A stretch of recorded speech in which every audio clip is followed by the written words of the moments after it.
అనే విషయం ఇంత మెచ్యూర్డ్గా ఆలోచించడం అనేది చాలా మంచి విషయం. ఇలాంటి కాన్సెప్ట్ ఎక్కడైతే ఉంటుందో ఆ పాఠశాల అభివృద్ధి చెందుతుంది, పిల్లలు కూడా అంత చక్కగా ప్రయోజకులు అవుతారు. మరి యూత్ అసోసియేషను మరి ప్రైవేట్ కమ్యూనిటీ వెళ్ళిపోతే నష్టపోయే తల్లిదండ్రులే. ఎందుకంటే వాళ్ళు ఊరికనే చెప్పరు, కొన్ని వేల రూపాయలు మీరు ఖర్చు పెట్టాల్సి ఉంటుంది.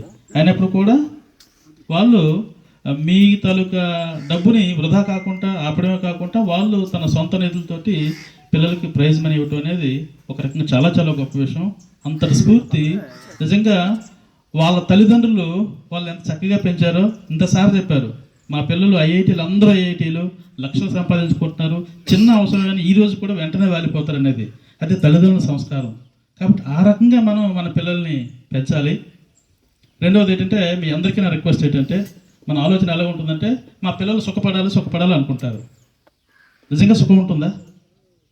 ఈయన మన అందరికీ మండలాధికారి, పెద్ద ఉద్యోగం, ఆయన సుఖం ఉందా?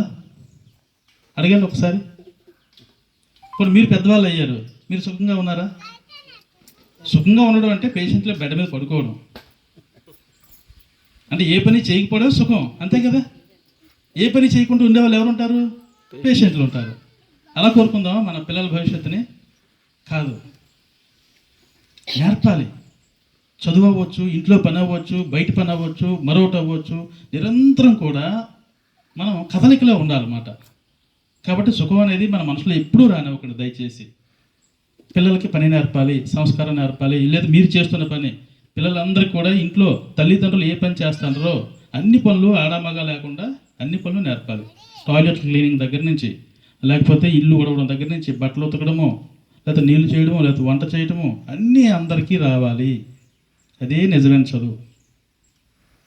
సో ఆ రకంగా ఉపాధ్యాయుల సహకారంతో మీ పిల్లలందరినీ కూడా మంచి పనులు తయారు చేయడంలో మీ సహకారం అందించాలని చెప్పి ఆశిస్తూ ఈ అవకాశాన్ని ధన్యవాదాలు తెలియజేసుకుంటున్నాను. Thank you. విషయాలు మాకు తెలియజేశారు.